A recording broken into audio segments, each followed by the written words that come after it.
Hello everyone. इस week जितने भी लाइव मॉक्स हुए थे उसके बेस्ट मैथमेटिक्स के क्वेश्चंस हमने यहाँ पे सेलेक्ट किए हैं। अब हम उसका सॉल्यूशन देखते हैं। तो हमने जो सेलेक्ट किए उसमें ओली बोर्ड के 11 क्वेश्चन है, ड्रॉप पंडिट्स के 10 क्वेश्चन है, टेक्स्ट बुक के 7 क्वेश्चन, आरबी के 7 क्वेश्चन और एसएससी हसलर के 2 क्वेश्चन थे। तो टोटल हमने 37 क्वेश्चन सेलेक्ट किए हैं। इसमें वो क्वेश्चन सेलेक्ट हमने नहीं किए हैं जो लास्ट वीक जो मैंने क्वेश्चन सेलेक्ट किए थे उस टाइप के कई क्वेश्चन ऐसे थे जो उससे सेम थे, तो हमने उसको सेलेक्ट नहीं किए हैं ताकि आपके पास एक ऐसा क्वेश्चन का सेट हो जिसमें यूनिक क्वेश्चंस हो और आप उसको एग्जाम टाइम में प्रैक्टिस कर सको और आपके पास एक बेस्ट सॉल्यूशन भी हो।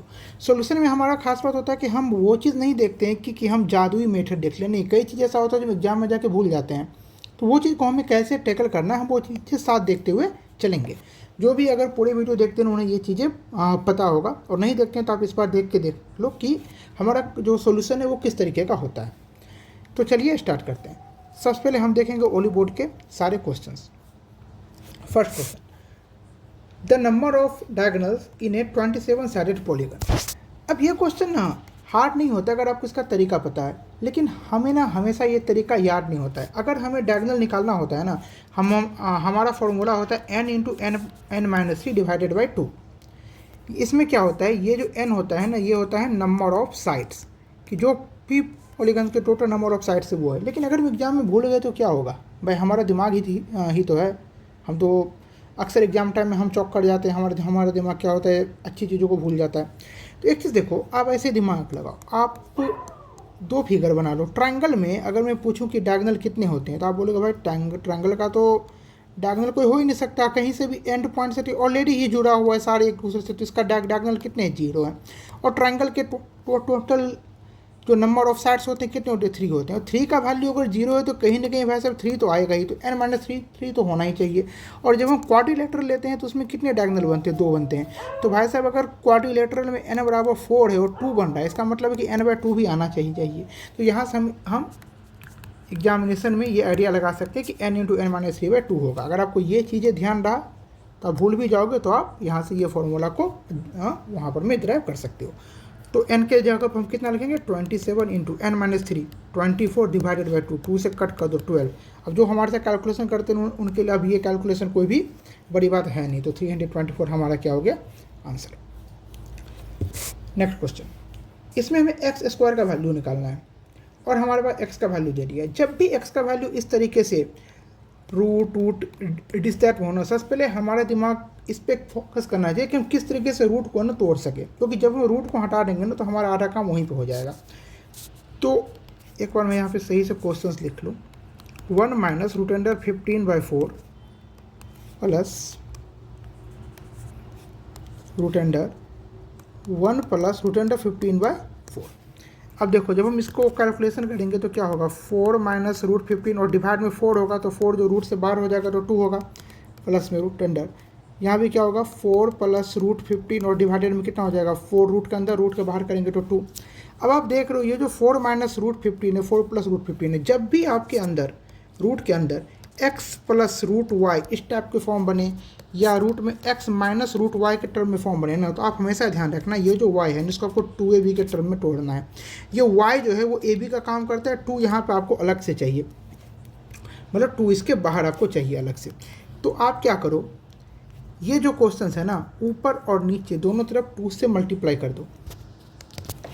ये देखो 2 इन द सेंस की रूट 2 से आप मल्टीप्लाई कर दो, क्योंकि ये रूट के अंदर है तो रूट 2 से मल्टीप्लाई करोगे तभी होगा ना, root a into root B बराबर रूट अंडर ए बी।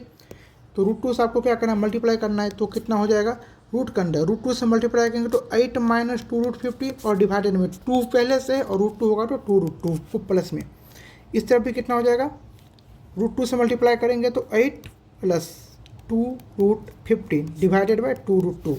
अब आप देखो ये जो 2 रूट 15 है इसको हमें 2ab के टर्म में क्या करना है, तोड़ना है। तो 2 तो हमारे पास है ही।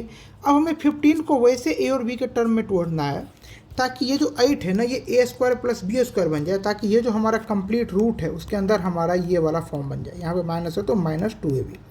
तो ab बराबर कितना है रूट 15 और यहाँ पर हमें कितना आना 8 लाना है। तो ये आपको देखते ही समझ आ जाना चाहिए कि यहाँ पर अगर रूट 15 है तो अगर हम रूट 5 और रूट 3 ले लें तो दोनों को मल्टीप्लाई करने से रूट 15 हो जाएगा और दोनों के स्क्वायर को हम अगर सम करेंगे तो 8 हो जाएगा। इसका मतलब हमारा जो ये वाला पार्ट है, ये जब टूट जाएगा तो क्या बन जाएगा, ए माइनस बी का whole square, it means A minus B. तो ये कितना बन जाएगा, √5 माइनस √3। और ये जो पार्ट है यहाँ भी सेम है, बस माइनस के जगह क्या है, प्लस है, वहाँ हो जाएगा √5 प्लस √3 और डिवाइडेड बाय, दोनों के नीचे में देखो 2√2 है तो कितना आ जाएगा 2√2। अब देखो √2 से √3 कट गया, कितना आ गया 2√5 डिवाइड बाई 2√2 मतलब √5/2। अब आपको यहाँ पे एक्स स्क्वायर निकालना है, तो एक्स का वैल्यू अगर √5/√2 है तो एक्स स्क्वायर बराबर कितना हो जाएगा 5/2 आंसर। ठीक है, अब आ जाओ third question. If tan theta बराबर 9 + 4√5 then the value of cos theta into sec theta. एक चीज़ आपको याद होना चाहिए, अगर नहीं याद है तो अब भी आप ये चीज़ सीख लो, और ये जो है ना आप इसका जो भी एंड रिजल्ट आएगा ना वो आपको याद रखना है। cosec theta into sec theta is equal to, cosec theta को हम क्या लिख सकते हैं 1/sin थीटा, और sec थीटा को 1/cos थीटा। तो ऊपर में कितना बचा हुआ, नीचे में कितना आ गया sin theta into cos theta, तो 1 जो ऊपर में बचा है उसको हम क्या लिख सकते हैं sin square theta plus cos square theta divided by sin theta into cos theta. ये हम क्या कर सकते हैं, लिख सकते हैं इज इक्वल टू। अब देखो जब ये प्लस है तो इसको हम दो अलग अलग पार्ट में तोड़ सकते हैं, sin square theta divided by sin theta into cos theta into cos square theta divided by sin theta into cos theta. Exam में ना sin theta into cos theta बड़े बड़े ना लिख के बस s और c से लिखना। यहाँ देखो sin sin कट गया, cos कट गया, क्या आ गया sin by cos into cos by sin, it means tan into cot। आपके पास tan का वैल्यू दे दिया है, और tan से आपको cot निकालना हो तो कैसे निकालोगे, tan से cot निकालना है तो आप क्या करते हो, cot थीटा बराबर 1/tan थीटा। इसको हम क्या करेंगे 1 में ले लेंगे, 9 + 4√5। ये आपको रेशनलाइजेशन करना पता होगा तो कितना हो जाएगा 9 - 4√5 ऊपर डिवाइडेड बाय 9 9 81 माइनस 4 4 16 और √5 5 16 × 5 80, तो 9 - √5। तो अब बताओ tan थीटा के जगह पे कितना होगा, सॉरी यहाँ पर में बीच में प्लस होगा ना, यहाँ पर में प्लस है ना तो प्लस होगा, वही मैं कहूँ कि ये क्यों नहीं हो रहा है प्लस। तो tan थीटा के जगह पे क्या हो जाएगा 9 + 4√5 और cot थीटा की जगह 9 - 4√5, दोनों क्या होगा कट गया, 9 9 18 हमारा क्या हो गया आंसर। तो इसमें आपको याद ये रखना है कि cosec theta into sec theta बराबर डायरेक्ट होता है tan theta plus cot theta. ये बहुत जगह आपको यूज होगा, बहुत ही ज़्यादा जगह, ताकि आपको इतनी चीज़ें ना करना पड़े। ये एंड रिजल्ट आप हमेशा ध्यान रखें। इसके अलावा एक और होता है, ये भी आप ध्यान रख सकते हो कि cosec square theta into sec square theta ये इक्वल टू होता है cosec square theta plus sec square theta. ये भी बहुत ज़्यादा इंपॉर्टेंट एंड रिजल्ट है, ये भी आप ध्यान रखना, ये दो चीज़ें याद होनी चाहिए। अब हम देखते हैं next question. If the maximum length of any road that can be placed in A cube is x। अब बताओ क्यूब में अगर हम मैक्सिमम लेंथ का कोई रोड रखते हैं, इसका मतलब क्या होता है कि हम उसका डायगोनल निकालना है। और क्यूब का डायगोनल क्या होता है, क्यूब अगर सभी को मैं a मान लूँ तो क्यूब का डायगोनल क्या होगा, √, तीनों का सम मतलब a² + a² + a², it means √3a। ठीक है, क्योंकि a² आ जाएगा कॉमन, तो कितना बचेगा √3, तो a² से a क्या हो जाएगा बाहर, तो डायगोनल हमारा क्या होता है √3a। अब ये कह रहा है कि व्हाट डज x² रिप्रेजेंट, यहीं पे कई स्टूडेंट सिली मिस्टेक करेंगे, यहाँ से देख लेंगे और फिर वो ऑप्शंस पर आ जाएंगे, नहीं यहाँ कह रहे a², तो a² का वैल्यू क्या हो जाएगा √3a का अगर होल स्क्वायर निकालेंगे तो 3a²। ठीक है, तो अब देखो combine length of all edge, भाई साहब ऑल एज जो हम करेंगे क्यूब का तो वो कितना हो जाएगा 6 से हो जाएगा, तो भाई ये तो होगा नहीं, हमें तो 3a² चाहिए। √3 टाइम्स इट्स वॉल्यूम, वॉल्यूम क्या होता है क्यूब का, एक क्यूब का √3 टाइम्स, नहीं भाई ये भी नहीं है, तो ये भी नहीं होगा।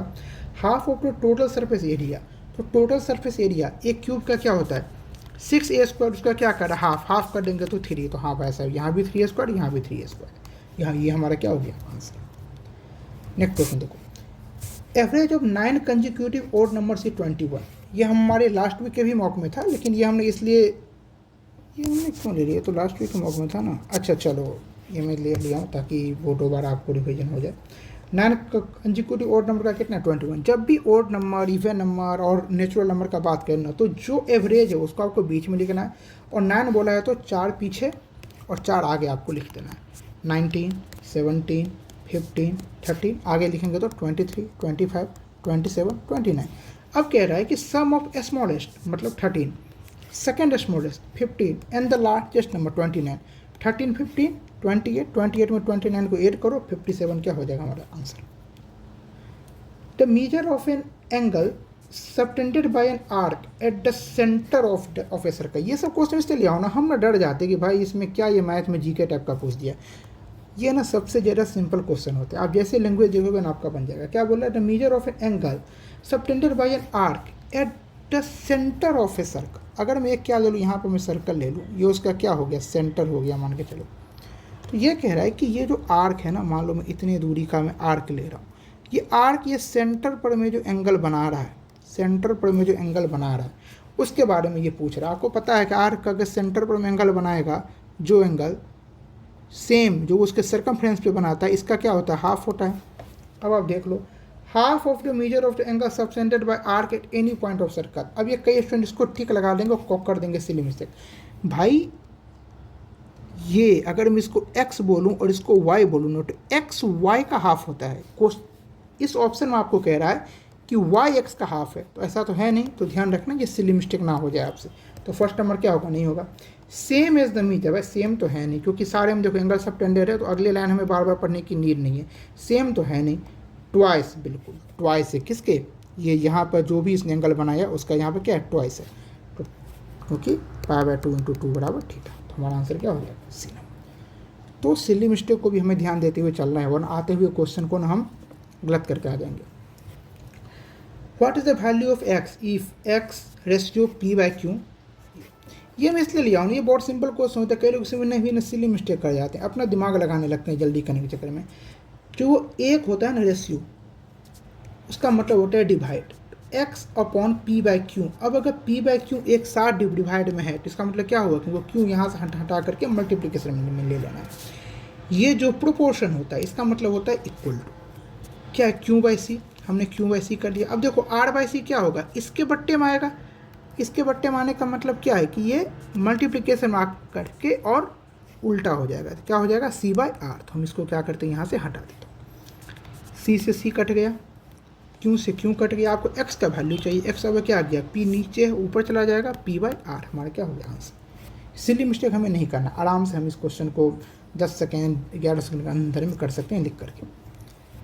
अब आ जाओ, इस पर ओली बोर्ड ने एकदम बड़े बड़े क्वेश्चंस पूछे थे, जिसका काम कुछ नहीं था, बस उसने पूछ दिया था। इसमें कह रहा है कि each of the question given, इसमें कह रहा है कि सफिशिएंट टू आंसर। इसने रीजनिंग टाइप का क्वेश्चन इसमें डाल दिया कि हमें दोनों को दोनों स्टेटमेंट पढ़ना है। हमें ये देखना है कि कौन से स्टेटमेंट का यूज करके हम ये बता सकते हैं कि of the 2 clothes A and B which cost him more, किसमें उसे ज़्यादा रुपया लगा है खरीदने में। He bought 39 metre of cloth है या 91 मीटर ऑफ क्लॉथ भी। तो भाई इससे तो कुछ पता नहीं चल रहा उसका प्राइस क्या है, ये सब कुछ भी आइडिया नहीं लग रहा है। तो ये तो खैर इस अकेले से तो हम जवाब नहीं दे पाएंगे, ये तो फिक्स है। अब देखो, जैसे हमने ये कर लिया, तो if the question can be answer by using statement A alone, तो भाई एलोन तो हो नहीं सकता है। If the question can be answer by using either of the statement alone, नहीं, क्योंकि ए से हम अकेला जवाब दे ही नहीं सकते। तो दो ऑप्शन तो हमारा ऑलरेडी एलिमिनेट हो गया, ए और सी। अब हमारे पास बच गया बी और डी। अब देखो, अब कह रहा है कि 28 metre of B cost more than 10 metre of cloth A. तो 28 metre of cloth B cost more than 10 metre of cloth A. तो भाई साहब, अगर इसने 39 मीटर ऑफ क्लॉथ ए खरीदा है, 91 मीटर ऑफ क्लॉथ बी खरीदा है, और मैं इसको अगर रेशियो लूँ तो 28 मीटर किसका, बी का, और 10 मीटर किसका, ए का।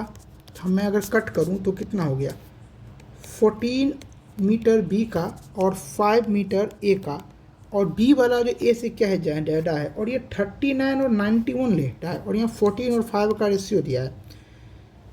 तो मतलब कहीं ना कहीं जो है ना, वो हम इसको सही तरीके से निकाल नहीं पाएंगे, क्योंकि ये जो हमारा वो रेशियो का टर्म है ना, वो सही से दिया नहीं हुआ है।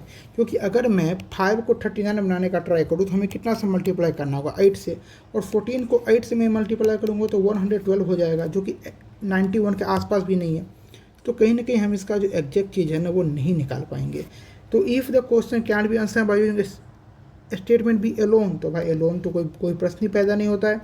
If the question can't be answered even by using both the statement together, बिल्कुल हम इस क्वेश्चन का आंसर नहीं कर सकते हैं कि हमें एग्जैक्ट पता ही नहीं है कि कितने लेंथ का प्राइस कितना है। नेक्स्ट क्वेश्चन है, find the area of triangle वो coordinates of the vertices are इतना। ये मैं ले आऊँ, इसका ना एक फॉर्मूला होता है, पहले आप वो देख लो। फॉर्मूला ना थोड़ा सा जटिल होता है कि हम 1/2 लिखते हैं, फिर यहाँ पर में ये जितने भी पार्ट है इसको हम ऐसे मान लेते हैं x1 y1 x2 y2 x3 y3। ये हमारा क्या है, एक ट्राइंगल, जो भी हमारा ट्राइंगल होता है उसके वर्टिसेज है। तो ये होता है x1 into y2 minus y3 plus x2 into y3 minus y1 plus x3 into y1 minus y2। लेकिन हम अगर इस पे बनाने चल गए तब तो हो गया। तो मैं आपको एक यहाँ पर तरीका बताता हूँ जिससे आप ये बहुत इजीली कर सकते हो। 1/5 है, आप यहाँ पे 1/5 लिख लो। 3/6 है, 3/6 लिख लो। -8 -3 है, -8 -3 लिख लो।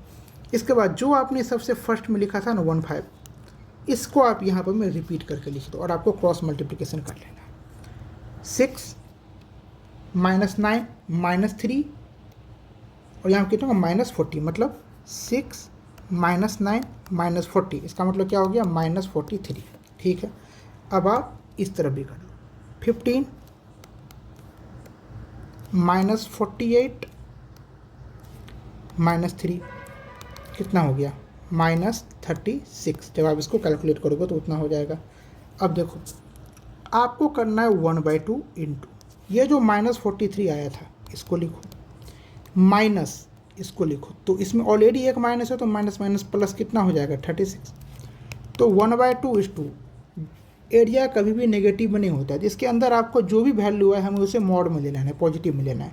तो -43 प्लस 36 7, 2 से कट कर दो 3.5 स्क्वायर यूनिट हमारा क्या हो गया आंसर। तो कैसा भी क्वेश्चन हो ना हम उसको इस तरीके से बना लेंगे। इसमें अगर मान लो उसने मुझे हमें क्वाड्रिलेटरल का पूछा होता और हम एक और यहाँ पर मैं 2 और 5 दे देता एग्जाम्पल, इसको भी हम ऐसे ही करते हैं। 1/5 ले लेते हैं, 3/6 ले लेते हैं, -8 -3 ले लेते हैं, 2/5 ले लेते हैं। और जो हमने फर्स्ट में लिखा है 1/5 उसको यहाँ पे क्या करते हैं, रिपीट कर देते हैं। और जो हमने यहाँ पे ट्रायंगल था तो 3 पार्ट में हुआ, क्वाड्रिलेटरल होता तो 4 पार्ट बनता। फिर उसी तरीके से कैलकुलेट करके 1/2 से मल्टीप्लाई करके हम इसका भी आंसर निकाल लेते हैं। ठीक है, आगे नेक्स्ट क्वेश्चन देखो। Triangle ABC, triangle DCB are on same base BC। भाई BC बेस जो है ना वो सेम है दोनों का। अब वो कह रहा है कि सच दैट ABC DCB, अब ये कह रहा है कि ABC है ना वो DCB के पूरे तरीके से, इसका क्या होता है हिंदी में तो पता है मुझे, सर्वांगसम होता है, इंग्लिश लैंग्वेज में ये भूल चुका हूँ। ठीक है, वो है। अब कह रहा है कि if DB perpendicular to BC, DB जो है BC पे परपेंडिकुलर है। तो अगर DB BC पे परपेंडिकुलर है इसका मतलब है कि DB यहाँ होगा, तभी परपेंडिकुलर है। और आप ध्यान से देखो ये जो D है ना, ये जो D है ना वो एक एंगल के क्या है, बराबर है, क्योंकि दोनों क्या है, सर्वांगसम है। एक एंगल के क्या है, ये बराबर है। तो एक एंगल बराबर है तो अगर D और B के बीच में 90 डिग्री का एंगल है, तो D और B के बीच में 90 डिग्री का एंगल है, तो A और C के बीच में भी कितना डिग्री का एंगल होना चाहिए, 90 डिग्री का एंगल होना चाहिए। तो हमारा ट्रायंगल अब यहाँ पे क्या हो चुका है, बन चुका है। अब हमसे जो भी क्वेश्चन पूछा होगा हम इसके बेस पर में निकाल लेंगे। अब ये कह रहा है कि एंड AC बराबर BC है। ठीक है भाई, AC इक्वल टू BC है। What is the value of CD। अब ये पूछ रहा है कि तो CD का वैल्यू क्या होगा। आप ये बताओ, ये दोनों अगर इक्वल है, AC और BD अगर इक्वल है, इसका मतलब अगर मैं अपने मर्जी से इसका लेंथ में x मान लूँ BC का, और AC का लेंथ में x मान लूँ, क्योंकि दोनों इक्वल है, तो ये जो AB है इसका लेंथ क्या हो जाएगा, √x² plus x²। It means √2x। और जो AB का लेंथ होगा वही हमारा CD का भी लेंथ होगा, सॉरी √2x। अब हमें यहाँ पे देख लेना है x का वैल्यू कितना है, क्या 2BD है, क्या BD का वैल्यू है यहाँ पे, बिल्कुल नहीं, इसका तो कोई काम ही नहीं है, तो ये हमारा नहीं होगा। यहाँ पे देखो अगर AC x है तो BD भी क्या होगा, x होगा। ये मैं पॉइंट यहाँ पर मैं लिखना भूल गया, इसलिए क्योंकि ए सी बराबर बी डी है, दोनों क्या है सर्वांग सम है, ए सी बराबर क्या है बी डी है। तो बी डी अगर एक्स है तो यहाँ पे ये क्या होगा 2x, हमें 2x नहीं चाहिए, हमें तो √2x चाहिए, ये तो बिल्कुल नहीं होगा। √2 बी डी, तो √2 और बी डी का वैल्यू कितना है x है, तो भाई ये आ गया √2x, हमारा आंसर क्या हो गया। तो इस तरीके से हमें ना शब्दों को पकड़ के चलना है। अगर हम जल्दी जल्दी में खेल किए ए बी सी को ऐसे बना दिए हम गए काम से। अगर खेल ही ट्रायंगल का है ना तो हम ट्रायंगल बनाएंगे उसी आधार पे जिस तरीके से हमें वो क्वेश्चन कहेगा। हम डायरेक्ट ही आके और ए बी सी नहीं बनाने लेंगे, तब तो हो गया। नेक्स्ट क्वेश्चन देखो, a right prism has a base in the shape of a right angle triangle. Base पे क्या है, राइट एंगल ट्रायंगल है, ठीक है भाई, हम भी बेस पे क्या के लिए राइट एंगल ट्रायंगल ले लिए। If two legs of the triangle measures 48 centimetre and 96 centimetre, चलो उसने दो पार्ट यहाँ पे दे दिया। The prism height is 15 centimetre, prism का हाइट कितना है 15 सेंटीमीटर है। And the material has a density of 5 ग्राम पर सेंटीमीटर क्यूब। ठीक है, ये तो हमारा बात का बात है, जैसे ही सेंटीमीटर क्यूब का बात किया मतलब हमें वॉल्यूम निकालना है। और प्रिज्म का जो वॉल्यूम होता है वो क्या होता है, area of base into height. और एरिया ऑफ बेस तो आपको वो दे दिया है क्योंकि आपको उसने दो लेंथ दे दिया है ट्रायंगल के साइड का, और ये एक राइट एंगल ट्रायंगल है। इसका मतलब क्या हो जाएगा 1/2 = 48 = 96 इंटू एच का वैल्यू उसने कितना दिया है 15। अब आप इसको क्या करो, कट कर लो, 2 से कट कर लो, इतना हो गया 24, 15 ही है ना लेंथ, हाँ। और ये कह रहा है कि डेंसिटी कितना है 5, तो डेंसिटी कितना होगा 5। अब जो भी हमारे साथ कैलकुलेशन का सीरीज देखते हैं ना या उसको फॉलो करते हैं ना, उनके लिए ये एकदम हलवा कैलकुलेशन हो गया। कैसे देखो, 15 × 5 75, 75 = 96, आपको देखते ही आपके दिमाग में आ जाएगा क्योंकि हमने आपको बताया हुआ है कि इसको हमें 4 के रेशियो में तोड़ देना है। कितना 24, उसको 3 से मल्टीप्लाई करना है, मतलब 7200। 7200 को हमें कितना से मल्टीप्लाई करना है 24 से। अब 24 × 2 48, कितना बचा 4, 24 × 7 168, उसमें 4 ऐड कर दो 172। अब हमें निकालना है केजी में, केजी में निकालने के लिए हम 1000 से क्या करेंगे डिवाइड करेंगे, मतलब 172.8 हमारा क्या हो गया आंसर। तो calculation is the main thing. तो हमारा ओली बोर्ड का सारे क्वेश्चंस हो गए। अगर आपको कहीं कोई दिक्कत लगे, कोई क्वेश्चन मैंने जल्दी बता दिया हो, तो आप मुझे टेलीग्राम के ऊपर बता देना, मैं वहाँ आपको अच्छे से इसको एक्सप्लेन कर दूँगा। अब हम देखते हैं डब पंडिट्स के सारे क्वेश्चन। ये क्वेश्चन मैंने इसलिए लिया है क्योंकि कई बच्चे इसमें सिली मिस्टेक कर देते हैं या देख करके डर जाते हैं, स्पेशली ये टर्म। भाई जहाँ भी आपको ये डिवाइड वाला टर्म देखें, इसका मतलब है कि ये ना डिनोमिनेटर में, बस आपको इतना ध्यान रखना है। और हमारा जो बोर्ड मास जो हमने ये सॉल्व करते हैं हम डेली अपने कैलकुलेशन सेट में, इसको हमें राइट से लेफ्ट की तरफ जाना है। तो राइट से लेफ्ट जाओ, -3 का हम कुछ नहीं कर सकते। हमने बताया था ये जो हमारा प्लस और माइनस होता है ये हमारा ब्रिज की तरह काम करता है, हमको इसे नहीं देखना है। -3 हमारा रहेगा ही। 339 चूँकि दोनों डिनोमिनेटर में है और 27 न्यूमरेटर है, इसका मतलब यहाँ पे क्या बच गया 3, क्योंकि 9 से 27 कट करेंगे तो 3 होगा। 3 - 3 क्या हो गया 0, 25 + 0 25, और 25 को 4 से मल्टीप्लाई करोगे तो कितना हो गया 100। तो इतना को आपने तोड़ करके 100 ले आए। अब आप इधर आओ, डिवाइड में 4 तो चलो ये सब के लिए, पहले आप नीचे 8 of 8 मतलब दोनों, और यहाँ पे क्या है डिवाइड, मतलब ये दोनों कहाँ आ गया डिनोमिनेटर में, और 8 × 8 कहाँ है न्यूमरेटर में, कट जाएगा तो क्या बचेगा 1, और 8 पहले से है, 8 और -8 क्या हो गया कट गया, और 1 यहाँ बचा अंदर में, और डिवाइड बाय कितना है 4, इसका मतलब कितना आ गया 1/4। आपको 1/4 और 100 को ऐड कर देना है, तो दोनों को मल्टीप्लाई करो 400 + 1, 401 डिवाइडेड बाय 4 हमारा क्या हो गया आंसर। Next question. इस टाइप के साथ आज मैंने 2 क्वेश्चन लिए हैं। ऐसा क्वेश्चन जिससे आपको MP, CP, SP तीनों दे देना, तो आपको क्वेश्चन देखते ही 3 चीज़ यहाँ पर मैं लिख लेना है। अब आप देखो, a dealer gives 20/3% discount on an article. तो डिस्काउंट किस पे मिलता है MP पे 20/3%। 20/3% मतलब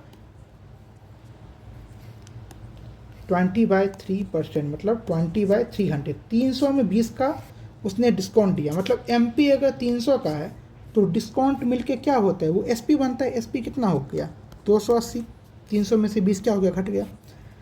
which is marked up by 30.5%। Marked up किस पे होता है कॉस्ट प्राइस पे, क्योंकि जो आप सामान खरीदोगे मान लो 100 रुपया में, आप उस पर मार्किंग करते हो 120 रुपया का, तो मार्क आप किसके ऊपर होता है? कॉस्ट प्राइस के ऊपर। तो 30.5%, 30.5% मतलब 61/2%, 61/200। मतलब अगर CP 200 है तो MP कितना है? 261 है। हमने इतना निकाल लिया। अब हम इस रेशियो को क्या करेंगे? ठीक कर लेंगे। जहाँ पे दोनों लिखा हो हम उसको बीच में ले लेंगे MP। अब बाकी को आप किधर भी ले लो। अब देखो MP तो CP का रेशियो कितना था? CP 200, MP 261, SP 280, MP कितना है? 300। हमने ले लिया। हमें निकालना है what is the profit percent. Profit percent मतलब CP/SP अगर हम नहीं निकाल ले तो हमारा काम हो जाएगा। तो CP कितना होता है? 200 × 300, और हमारा SP कितना होगा? 280 × 261। अब आप इसको कटआउट कर लो। ये हो गया। अब आप यहाँ पे देख लो 14 से कट रहा है, ये देखो 100 से कट रहा है। अगर आपको 100 आ जाए ना, आपको फर्दर कटिंग नहीं करना है, क्योंकि 100 इज़ द मेन थिंग। यहाँ से हमारा परसेंटेज निकालना ईजी होता है। अब यहाँ पे कितना 30, यहाँ पे कितना 261, तो 62819। इसका मतलब ये 3 से कट जाएगा। तो 10 से ये कट गया, 10/3, और इसको 3 से काटेंगे तो 8 और 7, 87। अब यहाँ पे कितना आ गया? 1000 आ गया। अब जैसे 1000 आ गया, अब आपके लिए परसेंटेज निकालना ईजी हो जाएगा। 87 को क्या करो? 14 से मल्टीप्लाई करो। 14 × 7 98, 8 9 बचा। 14:8 112, उसमें 9 ऐड कर दो 121। इसका मतलब 1000 से 1218 हुआ, मतलब 21.8% का हमारा क्या हो गया? प्रॉफिट हो गया। अब आओ next question. The average of 5 consecutive odd number is M+2। इसी टाइप का क्वेश्चन जस्ट मैंने आपको पीछे बताया। 5 कंजिक्यूटिव है, तो मैंने क्या कहा था? जैसे कंजिक्यूटिव बोले तो बीच वाले को इधर लिख लो।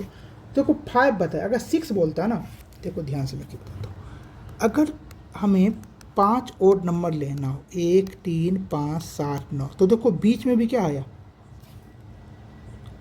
ओड नंबर आया। लेकिन अगर मुझे 6 लेना हो तो 1 3 5 7 9 11। अब देखो 3 इधर गया, 3 इधर गया, बीच वाला नंबर क्या हो जाएगा? 6 हो जाएगा। तो ये चीज़ ध्यान रखना। यहाँ पर मैं ये कह रहा है कि 5, तो 5 कह रहा है, तो ये नंबर ऑलरेडी क्या है? ओड नंबर है। ऑलरेडी अगर ये ओड नंबर है तो हमें इसमें राइट साइड भी 2 ओड नंबर लिख देना है, और लेफ्ट साइड भी 2 ओड नंबर लिख देना है। M+2 वही -2 करेंगे तो M, फर्दर माइनस करेंगे तो M-2, और +2 का तरफ जाएंगे तो M+4, M+6। अब कह रहा है कि what will be the new average if next 3 odd number is added. अगला इसने 3 और ओड नंबर ऐड कर दिया। तो M+6 तक तो था ही, अब M+8 हो गया, M+10 हो गया, M+12 हो गया।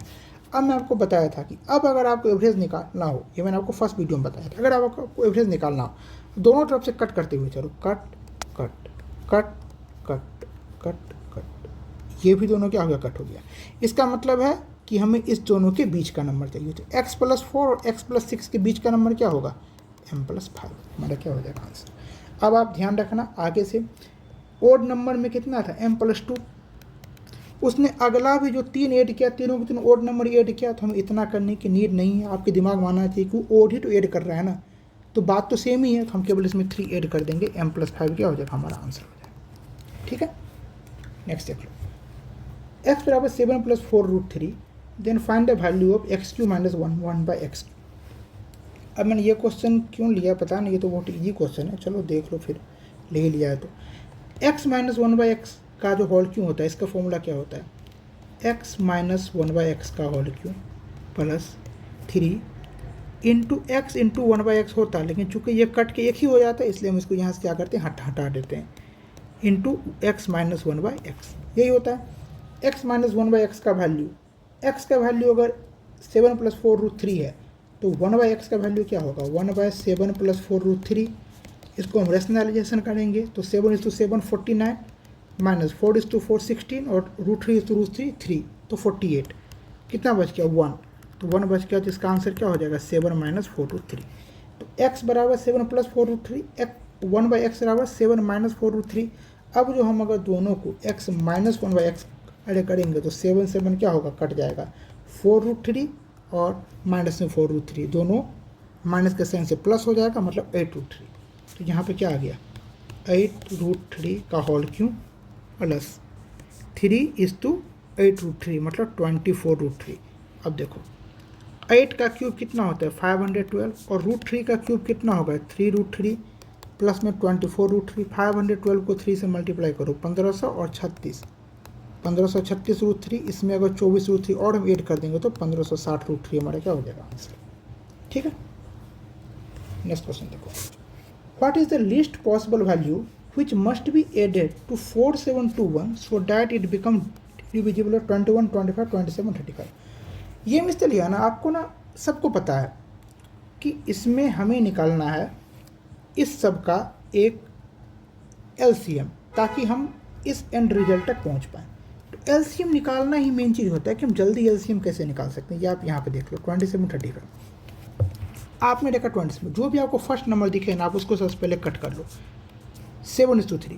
अब आप सेकंड पे जाओ, क्या इसमें कहीं भी 7 और 3 का पार्ट नहीं है। 25 है मतलब 5 का स्क्वायर, हमने 5 का स्क्वायर सारा लिख लिया। अगले में कितना 27 है, 27 में 1 3 तो आ गया, इसमें 2 3 और आएगा मतलब 3 का स्क्वायर एक्स्ट्रा एड हो गया। कितना है 35। 35 में 7 भी है 5 भी, हम इसको लिखने की नीड नहीं है, हमारा आ गया एलसीएम। कितना जल्दी आया ना, ये उससे जल्दी होता है कि इसको तोड़ो, इसको अलग लिखो, इसको अलग लिखो, फिर देखो। नहीं, आप फर्स्ट से स्टार्ट करो, स्टार्ट करते हुए लास्ट तक जाओ। अब आप देख लो ये कितना हो गया 7 तो है ही, इंटू 3 का क्या हो गया क्यू हो गया मतलब 27 इंटू 5 का स्क्वायर मतलब 25। जैसे ही 25 आया मैं आपको बताया था कि 25 को तोड़ने की नीड नहीं है, उसको वैसे का वैसे रहने दो। अपने कैलकुलेशन पार्ट में मैंने आपको ये चीज़ बताया था। अब देखो 27 को 7 से मल्टीप्लाई करो 189, हमने ये चीज़ साथ ही सीखा था, इंटू 25। अब 185 को 25 से गुना करना बहुत ज़्यादा ईजी है, आपको इसमें 4 से डिवाइड करना है, इतना हो जाएगा 4 7। 47 के बाद एक बच गया मतलब 4725 क्या हो गया हमारा आंसर। क्योंकि हमने ये चीज़ कैलकुलेशन सीट में सीखा था। जो भी हमारे से कैलकुलेशन सीट कर रहे हैं ना, उनका कैलकुलेशन न देखना, 30 दिन के बाद एकदम ऐसा लगेगा कि कैलकुलेशन कुछ है ही नहीं। तो नंबर कितना होना चाहिए 4725, नंबर है कितना 4721, तो इसमें क्या ऐड करना होगा 4 आंसर। नेक्स्ट क्वेश्चन देखो। द वर्टिसेज ऑफ ट्राइंगल का यहाँ पर वर्टिसेज दे दिया है, क्या दे दिया है 2 4 6 - 2 और 10 8। इसमें कह रहा है कि कोऑर्डिनेट्स ऑफ द सेंट्रॉइड। तो सेंट्रॉइड का मतलब क्या होता है कि सारे के सारे एक्स वाले को ऐड कर दो, सारे के सारे एक्स वाले को ऐड कर दो, डिवाइड बाई 3 कर दो, और सारे के सारे वाई वाले को ऐड करके डिवाइड बाई 3 कर दो। तो हम इसको कैसे कट करते हैं, मतलब मानते हैं x1 y1 x2 y2 x3 y3 सबको ऐड करो, 10 2 12 और 6 18 बाई 3 6। तो भाई ये दोनों ऑप्शन क्या हो गया हमारा हट गया। 8 4 12, 12 में से 2 गया 10 10 बाई 3, तो 6 और 10 बाई 3 हमारा क्या हो गया आंसर। नेक्स्ट क्वेश्चन देखो। The probability of A speaking the truth is 1/7। ए जो ट्रूथ बोलता है, सच बोलता है, उसका प्रोबेबिलिटी है 1/7 and probability of B speaking the truth is 1/5। B का कितना है 1/5। अब निकालना है what is the probability that only one of them speak truth. अब आप एक चीज़ बताओ, अगर ए के सही बोलने की प्रोबेबिलिटी 1/7 है तो गलत बोलने की प्रोबेबिलिटी क्या होगा 1 - 1/7 मतलब 6/7। और बी का कितना होगा 1 - 1/5 मतलब 4/5। अब कह रहा है कि केवल एक सही बोले, तो देखो अगर ए सही बोलेगा तो 1/7, दोनों साथ में सही नहीं बोल सकता। तो ए सही बोलेगा तो बी क्या बोलेगा झूठ बोलेगा मतलब 4/5 प्लस। अब अगर बी सही बोलेगा तो 1/5, और साथ में ए तो सही नहीं बोल सकता, तो एक ए को क्या बोलना होगा झूठ बोलना होगा, तो 6/7। तो डिनोमिनेटर कितना होगा 35, ऊपर में देखो 4 और 6, 10/35 2/7 हमारा क्या हो जाएगा answer. Circle inscribed in triangle PQR। PQR में एक सर्कल क्या है बना हुआ है, PQR के अंदर में एक सर्कल बना हुआ है। ट्राइंगल कौन सा है PQR। अब ये कह रहा है कि टचेज इस side PQ QR in pure point ABC। PQ को A पे, QR को B पे और RP को C पे क्या कर रहा है ये टच कर रहा है। अब कह रहा है कि इफ PQ बराबर 12 सेंटीमीटर, PQ पूरा का पूरा PQ कितना है 12, QR बराबर 10, ठीक है भाई, और RP बराबर 30। RP कितना है 30। अब ये कह रहा है कि लेंथ निकालने के लिए AP का, तो जिसका लेंथ निकालना है AP हम उसको x मान लेते हैं। अब आप देखो ये जो पार्ट है और ये जो पार्ट है दोनों क्या है, एक ही पॉइंट से लिया गया, टेंजेंट है, मतलब दोनों क्या होगा, एक्स होगा। सेम हम अगर बाकी साइड भी करें तो ये दोनों वाई वाई, ये दोनों क्या हो जाएगा, जेड जेड। अगर मैं आपसे पूछूं कि सबका सम मतलब 2 बार एक्स 2 बार वाई 2 बार जेड का सम कितना होगा, 2 बार एक्स 2 बार वाई 2 बार जेड, मतलब एक्स क्या 2 क्या आ गया, कॉमन आ गया, इक्वल टू 12 10 22 और 13 35 है। मतलब x plus Y plus Z का वैल्यू कितना आ गया, 17.5। अब आपको x का वैल्यू निकालना है। अब आप y और z को देख लो, y और z मिलके कितना है, 10 है। तो y और z मिलके 10 है, आपको x चाहिए तो 17.5 में से 10 को माइनस करो, 7.5 हमारा क्या हो गया, आंसर हो गया ए बी का। सिंपल क्वेश्चन था, कई बार हम इस छोटी सी चीज़ में भी कंफ्यूज हो जाते हैं, तो मैंने आपको बता दिया। अब आ जाओ next question, angle bisector of quadrilateral A B C D. चलो कोई भी उसने क्वाड्रिलेटरल ले लिया A B C D, quadrilateral बोल रहा है तो हम ये रैंडम कोई भी पकड़ लेते हैं, ठीक है, ए बी सी डी। अब ये कह रहा है कि बाइसेक्टर किसका, ए और बी का, मीट्स एट पॉइंट ओ। ए और बी का जो एंगल बाइसेक्टर है ना, वो पॉइंट ओ पर में जाके क्या हो रहा है, मिल रहा है। ये क्या एंगल बाइसेक्टर है, मतलब ये अगर थीटा है तो ये भी थीटा है, ये अल्फा है तो ये भी क्या अल्फा है। एक मेजर ऑफ कोण सी बराबर 80 डिग्री, कोण सी को का कितना दे दिया, 80 डिग्री, और कोण डी का कितना दे दिया, 70 डिग्री। फाइंड ए ओ बी, आपको ए ओ बी निकालना है, ये बीच के एंगल निकालना है। तो जो भी निकालना हो ना, आप इसको एक्स मान लो। चलो अब आप ध्यान से देखो, आपको पता है कि ए ओ बी क्या एक ट्राइंगल है। अगर हमें एक्स का वैल्यू निकालना है ना, तो हम कर सकते हैं कि एक्स बराबर 180 माइनस अल्फा प्लस थीटा। अगर हमें अल्फा प्लस थीटा का वैल्यू आ जाए तो फिर मैं एक्स का वैल्यू आराम से निकाल लूँगा। अब आप quadrilateral A B C D को गौर से देखो, क्वाड्रिलेटरल के सभी एंगल का सम कितना होता है, 360 डिग्री। और सभी एंगल कौन सा है, एक तो 70 डिग्री है, एक तो 80 डिग्री है, एक इसमें देखो अल्फा अल्फा 2 अल्फा है, एक इसमें थीटा थीटा 2 थीटा है। 70 80 150 इसमें से माइनस करो, 210 बराबर 2 क्या आ गया, कॉमन आ गया, अल्फा प्लस थीटा का वैल्यू कितना आ गया, 105।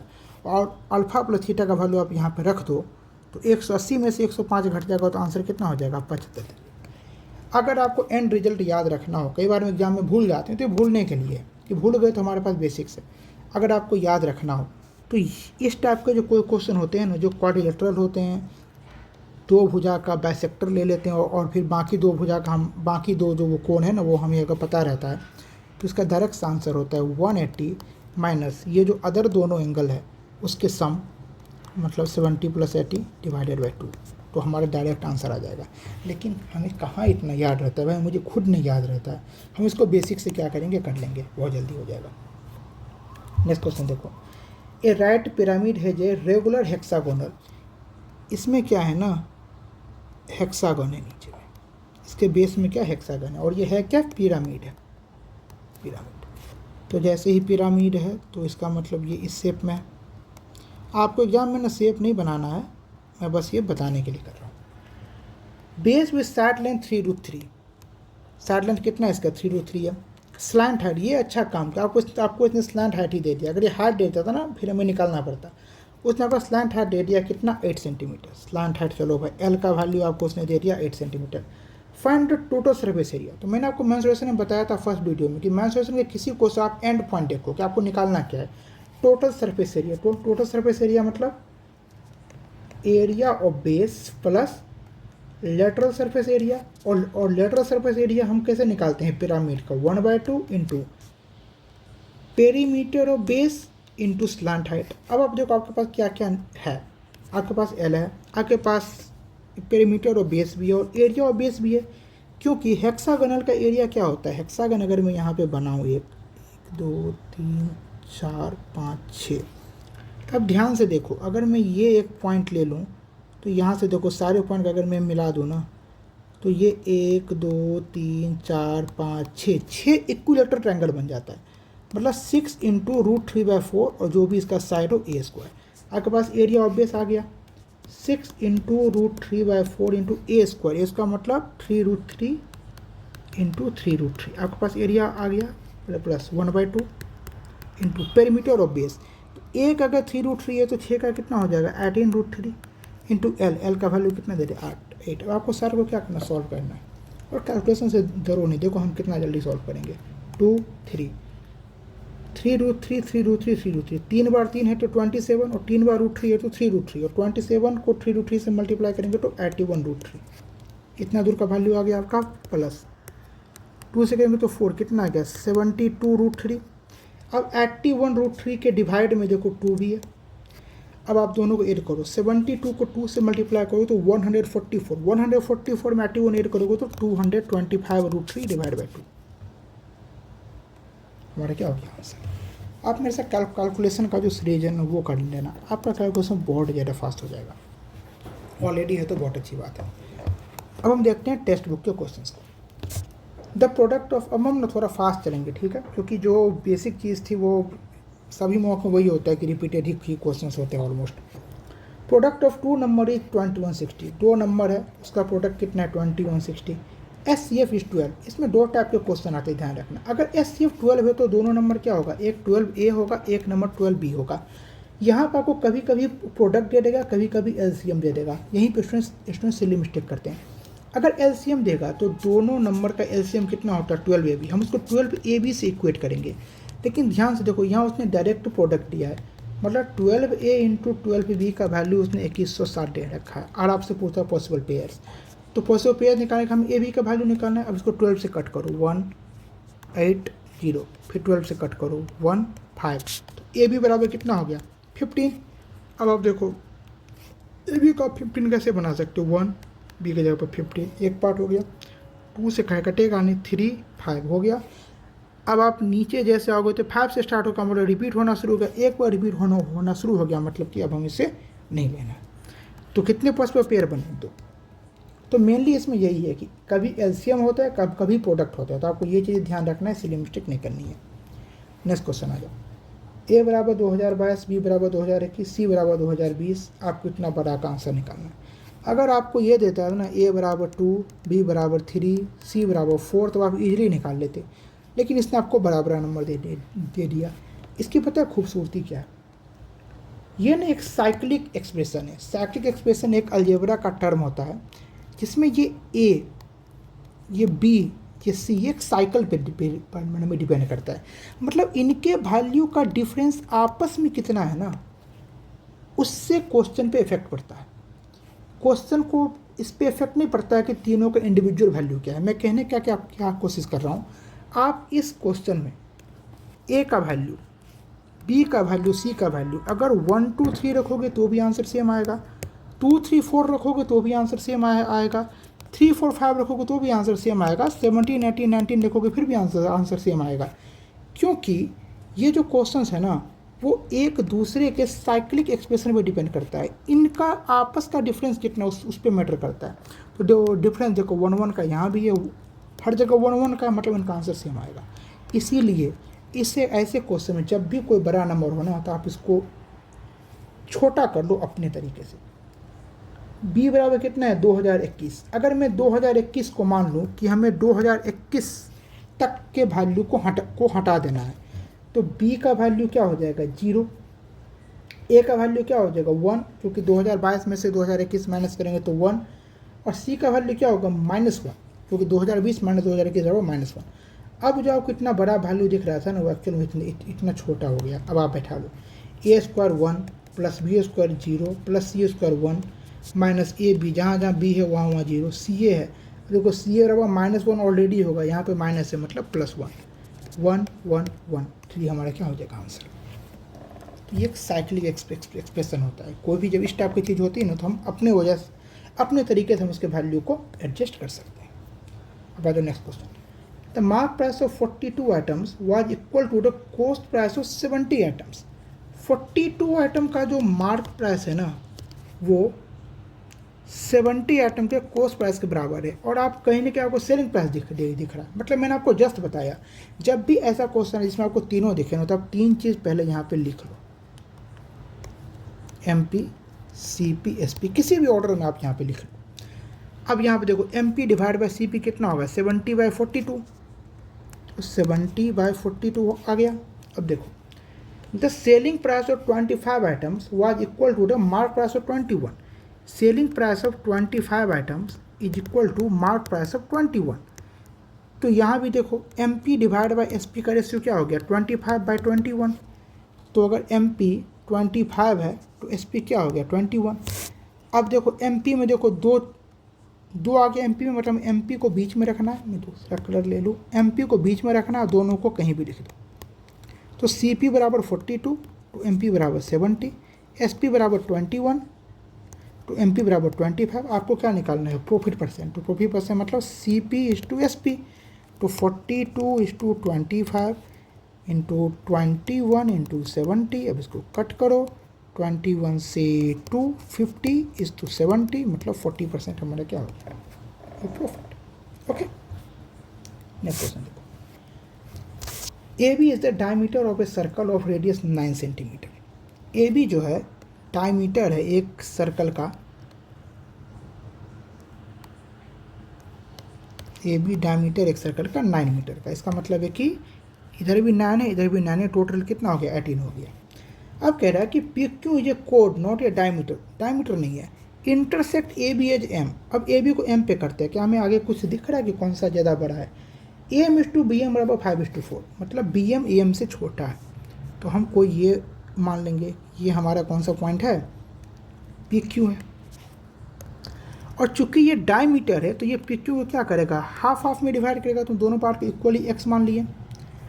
अब ये कह रहा है कि 5:4 में, तो टोटल लेंथ कितना है 18 और ये M पॉइंट है, तो 5:4 में तो A से लेकर के यहाँ तक 5:4 के रेशियो में, और टोटल 18 है तो 9 का वैल्यू कितना हो गया 18। तो A से लेकर M का वैल्यू कितना हो गया 10 और B से लेकर M का वैल्यू कितना हो गया 8। अब ये कह रहा है कि लेंथ ऑफ द PQ का लेंथ निकालना है। तो आप देख रहे हो कि जब भी कोई सर्कल में एक जगह पे 2 पॉइंट ऐड करे तो ये हाफ इक्वल टू होता है ये हाफ इसके मल्टीप्लिकेशन के। तो कितना हो जाएगा 10:8 बराबर x:x, मतलब x² का वैल्यू कितना हो गया 80 का आप रूट तोड़ लो, मतलब 4√5। तो x का वैल्यू आ गया 4√5, और गलती से 4√5 अगर ऑप्शन में होता लगा देते तो आपका आंसर गलत हो जाता, क्योंकि 2x है। 2x का वैल्यू कितना हो जाएगा 8√5। आजकल ये ऑप्शन में फंसाने वाले डाल क्यों नहीं, 4√5 should be an option. If sides of a triangle are 13, 13, 24, the inradius of the triangle. दो चीज़ तो आपको पता होना ही चाहिए। क्या बताता हूँ, अगर ये ट्राइंगल है, मैं खूबसूरत ट्राइंगल बना लेता हूँ ना, हमारे पास तो ऑप्शन है। तो इसका उसने साइड दे दिया 13, 13, 24। अब इसमें कह रहा है कि इन रेडियस मतलब इसके अंदर जो ट्राइंगल बना है इसका आपको इन रेडियस क्या करना है निकालना है। तो ये जो इन रेडियस होता है ना, छोटा आर उसको बोलते हैं, इसका फॉर्मूला होता है area of triangle divided by semi perimeter. और अगर हमें बाहर का पूछेगा ना कि ये जो इसका जो आउटर सर्कल होता है, सर्कम सर्कल होता है, इसका अगर पूछेगा तो क्या होगा, तो ये होता है बड़ा आर, इसका हो जाता है तीनों साइड का multiplication divide by 4 into area of triangle. ये दो फॉर्मूला तो आपको याद होना ही चाहिए, बहुत ज़्यादा फ्रिक्वेंटली यूज होता है। अब आप देखो इसका एरिया निकालना, इस ट्राइंगल का एरिया निकालना कितना आसान है। देखो जैसे आप देखें कि यहाँ पे 13, 13 है, मतलब दोनों इक्वल है। आप यहाँ पे क्या करेंगे, एक 90 डिग्री का डाल देंगे। यहाँ क्या आ गया 12, 12, 13, 12 और 5 का क्या होता है ट्रिपलेट होता है। तो हमारा ये ट्राइंगल कितना आ गया 1/2 इज टू 12 इज टू 5, मतलब 30 ये कितना आ गया 60। तो एरिया ऑफ ट्राइंगल कितना आ गया 60 divide by semi perimeter.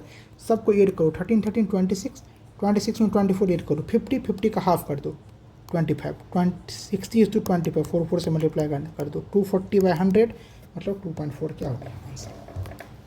Next question देखो, कॉस ए बट्टा 1 माइनस टेन है और साइन ए बट्टा 1 माइनस कॉस ए। देखो भाई, जब भी आपको टेन कॉट साइन सब 60 में मिले ना, ऐसे क्वेश्चन में हमेशा टेन और कॉट को ना साइन बट्टा कॉस में चेंज कर दो। फिर मैं क्वेश्चन लिख लूँ 1 माइनस टी प्लस साइन बट्टा 1 माइनस कॉट। अब देखो सी बट्टा 1 minus S by C plus S बट्टा 1 माइनस सी बाई एस।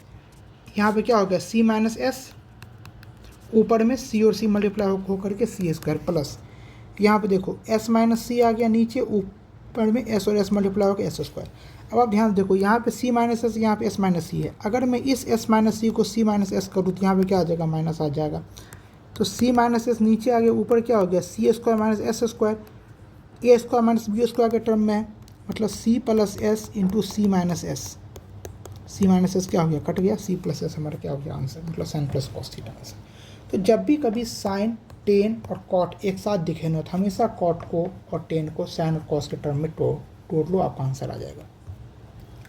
अब next question, the radius of the base of a cylindrical tank is 4 metre. Cylindrical tank है, उसका radius of base कितना दे दिया है, 4 मीटर है। टैंक बोल रहे हैं ना, ये कितना दे दिया, 4। अब कह रहा है कि 3 times of the sum of the area of its 2 circular face, दोनों सर्कुलर फेस के एरिया के सम का 3 टाइम्स, 3 टाइम्स ये 2 दोनों का, एक का कितना होता है पाई आर स्क्वायर, दोनों का हो जाएगा 2 पाई आर स्क्वायर। ये इक्वल टू है area of it's curve surface. तो एक सिलेंडर के कर्व सरफेस का एरिया क्या होता है, 2 पाई आर एच, ट्वाइस था, देखो ट्वाइस था, ये अगर भूल जाते नहीं देखते फिर हमारा सिले मिस्टेक हो जाता। Then the capacity of the tank, capacity means volume, हमें वॉल्यूम निकालना है। वॉल्यूम निकालने के लिए क्या क्या चाहिए, आर और एच चाहिए। हमारे पास आर तो उसने दे दिया है 4 सेंटीमीटर, हमारे पास एच नहीं है, एच हम यहाँ से निकाल लेंगे, पाई पाई कट रहा है काट देंगे, और कुछ कुछ कट रहा है, क्या 2 से 2 कट रहा है, एक आर से एक आर कट रहा है, यहाँ क्या बच गया 3 आर, मतलब 3:4 equal to H into 2। H का वैल्यू कितना आ गया 6, जैसे ही आ गया आर बराबर 4 ऑलरेडी दिया है, एच बराबर 6 दिया है, वॉल्यूम तो आप वैसे भी निकाल सकते हो, पाई गुना आर स्क्वायर एच, तो 4 इंटू 4 16, 6 96 का क्या हो गया आंसर। तो हमने 3 मॉक टेस्ट के देख लिया। अब हम आएंगे एसएससी हस्तर का। ये अभी छोटा चैनल है लेकिन अच्छे क्वेश्चंस बनाते हैं। मैंने इसके क्वेश्चन देखे और मुझे इसके 2 क्वेश्चन बहुत ही प्यारे लगे, तो मैं आपके सामने लेकर आया हूँ। इसमें कह रहा है कि ट्राइंगल एबीसी में P is a point on BC. Triangle ABC है जिसमें P एक पॉइंट है BC पे, BP इज टू PC बराबर 1:2 है, BP इज टू PC बराबर 1:2 है, मतलब ये कहीं की पॉइंट यहाँ होगा 1:2 में। अब ये कह रहा है कि क्यों BP का मध्य बिंदु है, ये BP है ना, इसके बीच का कहीं ना कहीं मध्य बिंदु क्या है, D है। अब कह रहा है कि then area of a Q P, अच्छा क्यू है मिड पॉइंट, मैंने यहाँ D लिख दिया, क्यू मिड पॉइंट है। Area of a Q P का जो एरिया है उसका रेशियो पूछ रहा है APC के एरिया का, APC का जो इधर वाला जो एरिया है ना APC का, इसके साथ क्या पूछ रहा है, रेशियो पूछ रहा है। अब आप देखो ये दोनों एरिया, एक का जो एंड पॉइंट है एक है, मतलब दोनों का हाइट क्या है, इक्वल है। जब हाइट इक्वल हो तो वो जो रेशियो होता है ना वो बेस के रेशियो में आ जाता है। तो अब आप देखो ये 1:2 में है, अगर मैं ये 1:2 को 2:4 मान लूँ, और ये क्यों क्या है, इसका मिड पॉइंट है, तो बी क्यू बराबर 1 और क्यू पी बराबर 1, और पी से लेकर सी तक का वैल्यू कितना हो गया, 4 हो गया। तो इसका बेस कौन से रेशियो में है, 1:4 में है, और हाइट इक्वल है, हाइट इक्वल है तो एरिया बेस के पार्ट में बेस जो है उसी रेशियो में डिवाइड हो जाएगा, तो 1:4 क्या हो जाएगा आंसर। इसका सेकंड क्वेश्चन देखते हैं। इसके मुझे 2 ही क्वेश्चन अच्छे लगे, तो बहुत ही अच्छे। ये क्वेश्चन तो बहुत ज़्यादा अच्छा है, जिसमें लोग सबसे ज़्यादा सिली मिस्टेक करता है। ध्यान से देखो आप इस क्वेश्चन में कैसे सिली मिस्टेक नहीं करोगे। इसमें क्या है, कह रहा है कि 10 डिजिट नंबर है, नंबर में सबसे पहले यहाँ पे लिख लो 2, आपको एग्जाम में लिख लेना है नंबर 273359Y7X2, ये नंबर है। अब ये कह रहा है कि 72 से डिविजिबल है, then what is the value of 3x minus Y for the possible greatest value of y का वैल्यू आपको सबसे ज़्यादा रखना है। अब आप देखो अगर ये 72 है, इसका मतलब ये 8:9 से क्या होना चाहिए, डिविजिबल होना चाहिए, और 9 से डिविजिबल होने के लिए नियम क्या है, जो उसका सम है वो 9 से डिविजिबल होना चाहिए। तो सबसे पहले हम इसका सम निकाल लेते हैं। सम कितना है, 7 to 9 क्या हो गया, हट गया, कट गया, 9 कट गया, 7 to 9 कट गया, कितना बच गया, 5 3 8 और 3 11, 11 प्लस x प्लस y, ये बच गया। इसका मतलब है कि x और y का वैल्यू या तो 7 होना चाहिए 18 पूरने के लिए, या फिर 16 होना चाहिए 27 पूरने के लिए, दोनों ही पॉसिबल है। अब देखो 25 पॉसिबल नहीं है, 7 + 9 16, 16 + 9 25, क्योंकि कोई भी इंडिविजुअल वैल्यू 9 से ज़्यादा नहीं हो सकता, और 9 और 9 मिलकर 18 होता है, तो 18 से ज़्यादा तो कभी सम हो नहीं सकता।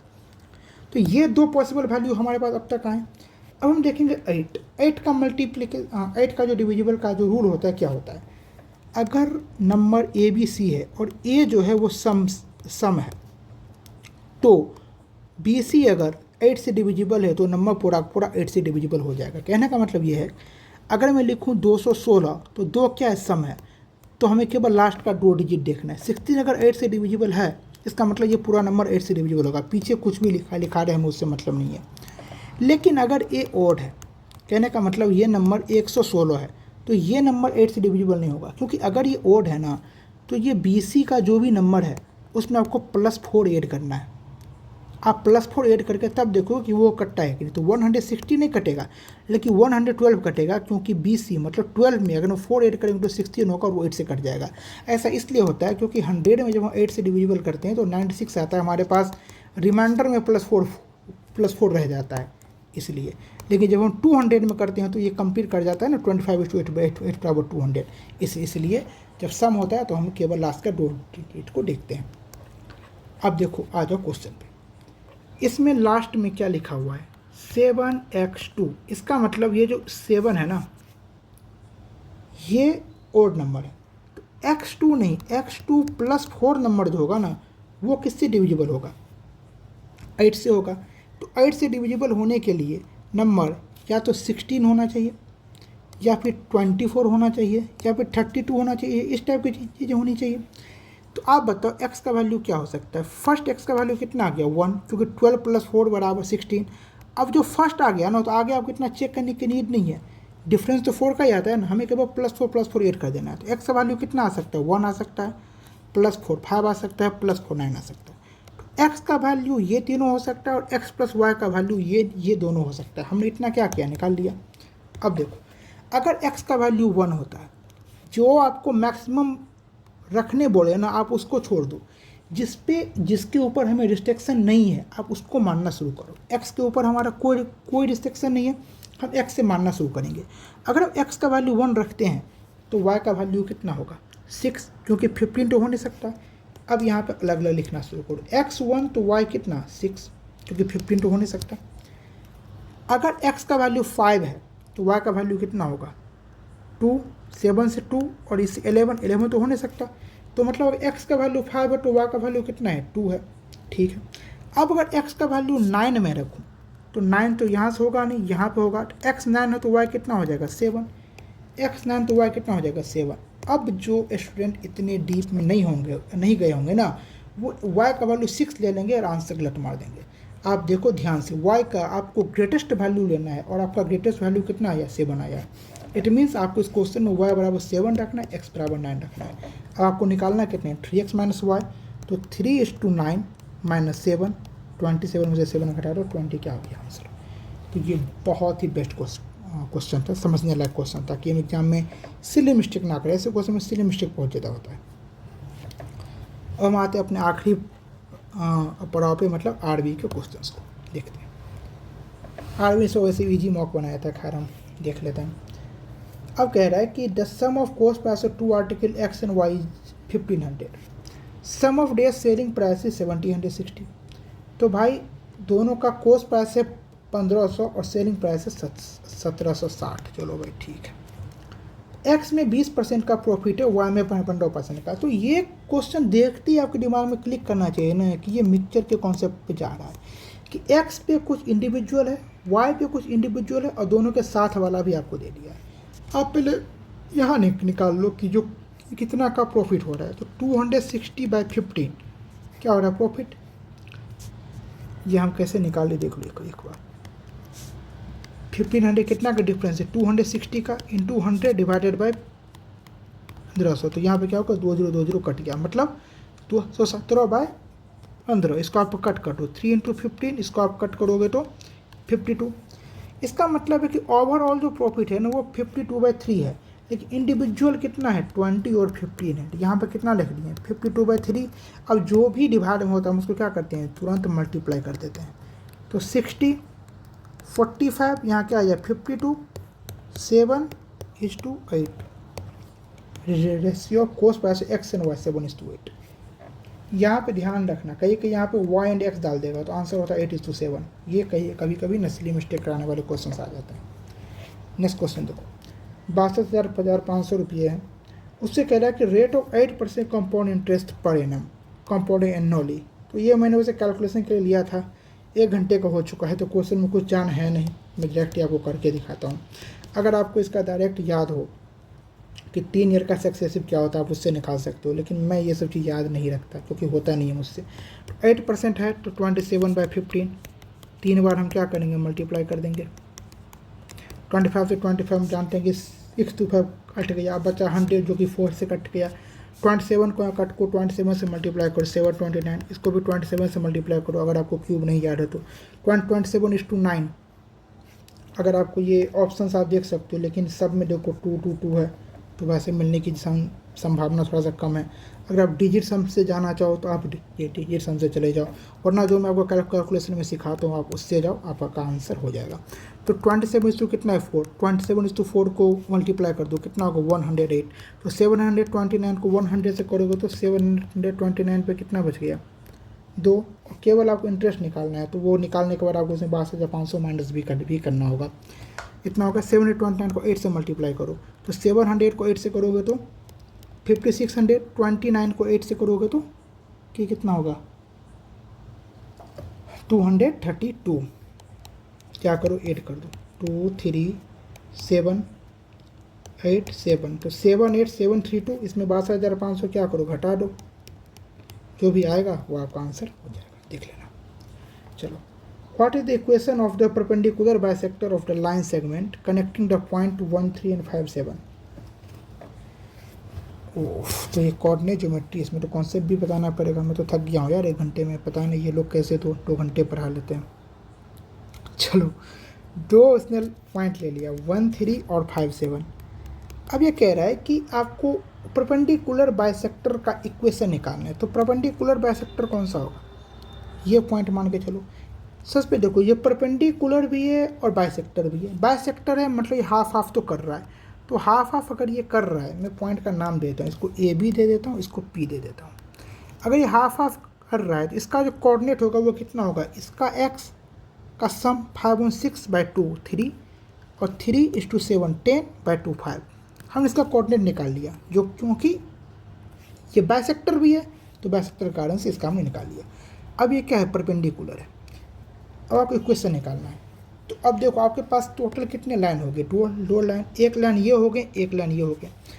दोनों लाइन का जो स्लोप है, हम फर्स्ट वाले लाइन का स्लोप m1 मान लेते हैं, सेकेंड वाले लाइन का स्लोप m2 मान लेते हैं। तो अगर दोनों परपेंडिकुलर हैं एक दूसरे के ऊपर, तो m1 इंटू m1 का जो मल्टीप्लीकेशन है वो कितना हो जाएगा, -1 हो जाएगा। ये आपको पता होना चाहिए। आपको इक्वेशन निकालने के लिए ना आपको इसी का यूज करना है। आप m1 निकालो, m1 निकालने के लिए आप क्या करोगे, y2 minus y1 divide by x2 minus x1। अब आप बताओ, आपका यहाँ पर हमें जो y2 है वो कितना है, ये हो गया x1, ये हो गया y1, ये हो गया x2, ये हो गया y2। 7 minus 3 4 divide by x2 minus x1 4, मतलब क्या आ गया 1। m1 का वैल्यू आपका 1 आ गया। m1 अगर 1 आ गया तो m2 बराबर कितना आ गया, -1 आ गया। आपने दोनों को दोनों वैल्यू निकाल लिया। अब आपको क्या निकालना है, इक्वेशन निकालना है। तो इक्वेशन निकालने के लिए आप क्या करोगे, y माइनस, आपके पास यहाँ से आप एक नंबर लो, m1 लो, y माइनस ये फर्स्ट आपका पार्ट है, ये कितना है 3।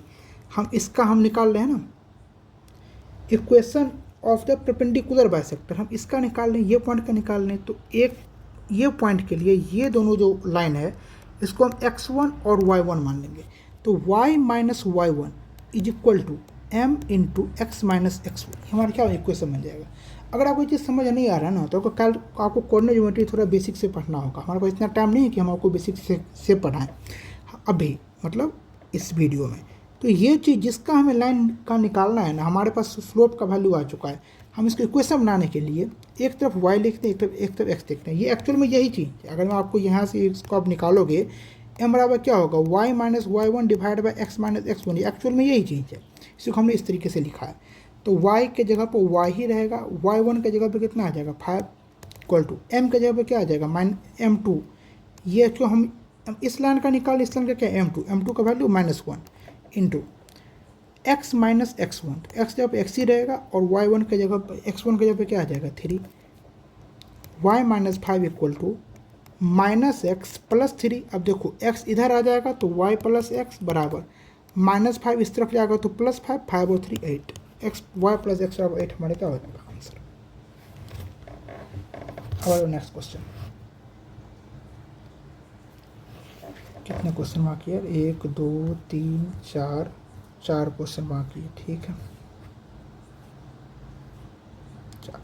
मैं थोड़ा थोड़ा बता देता हूँ।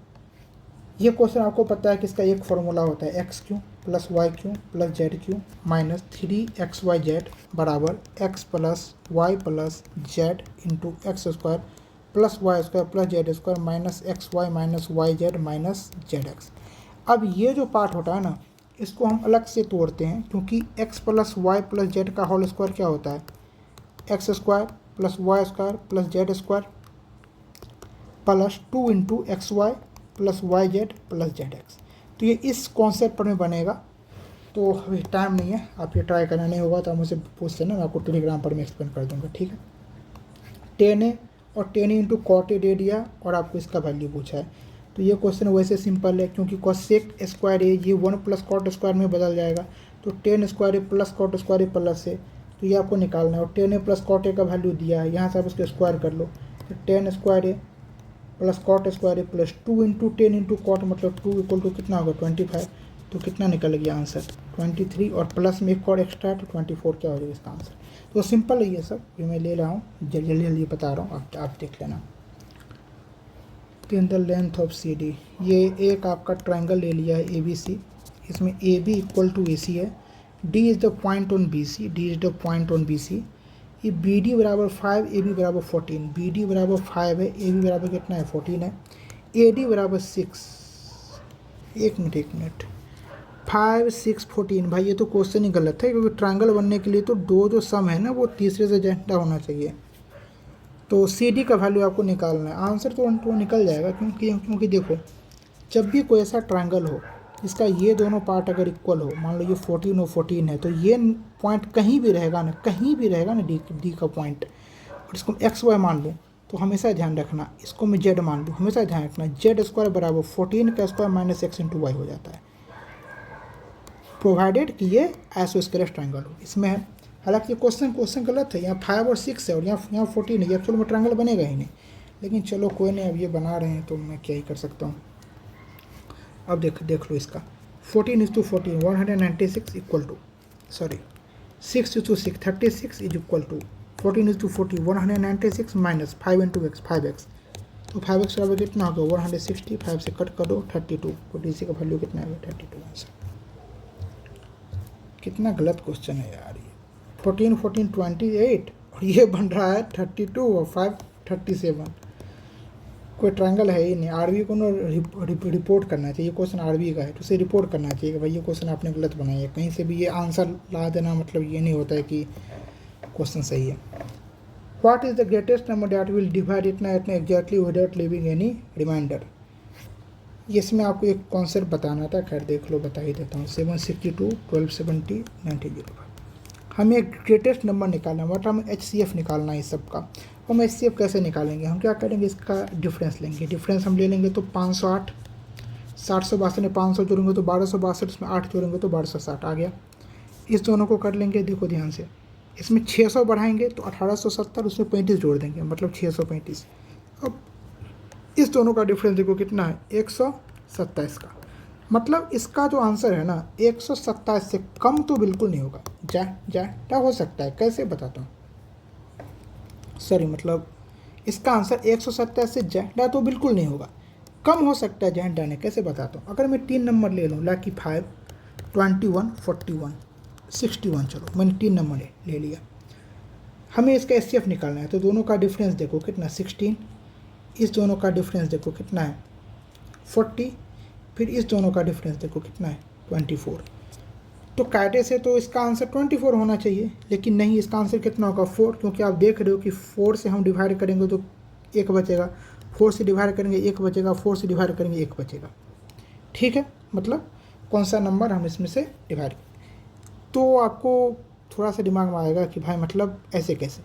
तो जैसे 24 आया है ना, 24 से ऊपर तो आंसर बिल्कुल ना नहीं आएगा। कम में 24 का कोई भी डिविजिबल आंसर हो सकता है, 4 हो सकता है, 6 हो सकता है, वो फिर आपको चेक करना होगा। तो यहाँ हमारे पास क्या आया 127 जो कि लिस्ट आया है, और ऑप्शन में सबसे छोटा ही 127 है। 127 का कोई भी मल्टीपल नहीं है, हालांकि इसका मल्टीपल होता भी नहीं है, लेकिन कोई मल्टीपल इसका है नहीं। इसका मतलब इसका आंसर 127 होगा, इससे ज़्यादा तो बिल्कुल भी नहीं हो सकता है। तो ये चीज़ ध्यान रखना, एक यही कॉन्सेप्ट है मुझे इसमें आपको बताना था। ओह चलो ख़त्म हो गया। Okay, thank you. तो मैं इसका जो लिंक है वो मैं टेलीग्राम के ऊपर शेयर कर दूँगा, आप वहाँ पे देख लेना बेस्ट क्वेश्चन का। किसी का सॉल्यूशन देखना हो तो वीडियो देख लेना। Thank you.